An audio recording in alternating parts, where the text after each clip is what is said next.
Well, it is great to be joining you guys for this last series of the regular season. Now, let's just hope this weather can stay right here with us. But Vanderbilt is finding some momentum at the exact time in the season that they want to be finding it, especially the guy with ice in his veins, as Andrew said last night. That's Braden Holcomb.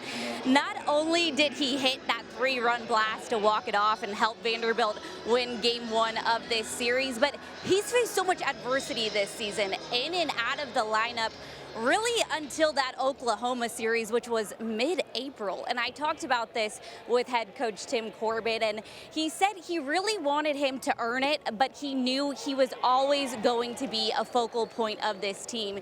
He actually told me the beginning of the season, he looked at his head coaches and said, we aren't going anywhere this season without Braden Holcomb figuring it out. Well, I want to add in about J.D. Thompson, because first off, one thing we know about him, he got his nutrition in today, because I saw him at Chipotle eating alone. So we know that's a good thing. But I was also talking to Josh Foster, an assistant coach here, and he called him a silent assassin. He says he just goes in, does his business in a professional manner. And Corbin also said he's faced a lot of adversity in his life, and that helps him in the game, and we saw that against the win against Alabama. We also saw that in Tennessee. Even though he didn't get the win, he had a great game. And guys, he's usually leading off in a series, so it's a little weird to see him now, but Coach Corbin said he wanted him to have a full week of rest with this Thursday, Friday, Saturday schedule. In light of senior night, I had to catch up with 4-year senior Jonathan Vastine, and I asked him why he came back senior year instead of pursuing professional baseball, and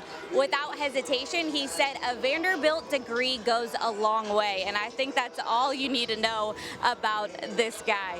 I asked him when he felt the most growth here, and he told a story not many people know. He said his very first game here at Vanderbilt, he was playing first base, and he said he just felt like a deer in headlights out there, but Coach Corbin gave him another shot, and he's ran with it ever since. Now it's a full circle moment for him. He was getting emotional because his whole family is here tonight, including his fiance. What a journey it's been for Jonathan Vastine. You know, it's hard to get Coach Corbin to talk about himself, so I said, come on, you've been here almost 2 decades. How have you evolved? And he gave a great answer. He told me you start trusting your instincts. They just get sharper. You start trusting those hunches, and we saw that in Tennessee. People were questioning him with closers that he left in the game, and then look how that worked out. So he said after 41 years of coaching, it's about instinct and trusting the team that you built.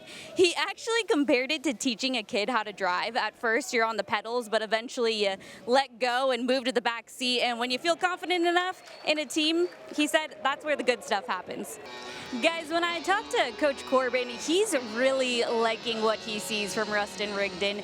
He doesn't have those flashy numbers at first glance, but he's been a huge part of this team's success, scoring 9 runs these past 2 weeks, controlling the strike zone. I mean, he's a guy that's really blossomed this season. Talk about someone who has been through a lot at a young age. Sawyer Hawks not only lost his mom, but a few weeks ago, we saw him removed from the lineup because he was at his grandmother's funeral. And he said his grandma was a huge contributor to his baseball career. She actually camped out at Air Force to watch his games. So he said this team has really been like a family. Coach Corbin has that open door policy, and Vanderbilt will forever be remembered in his heart as he overcomes some of the hardest times in his life. He says he's going to use those moments as fuel on the field. Well, when he came back, that game against Alabama, he went 2 innings, no runs. I can't wait to see what this guy does in the postseason. Ethan McElvain has been loving pressure lately. After game 2 against Tennessee, he texted Coach Corbin that night and said, I want the ball again tomorrow. And Andrew, you know, that can go one or two ways when you text coach you want more playing time, but hey, he backed it up, bases loaded in the 9th, and he won it. Corbin says that was actually the most poise and confidence he's seen from him all season, especially considering where McElvain started the season, struggling finding his rhythm, and he just keeps an even tone to him. Every day walks in, gives a fist bump. He's fun to watch.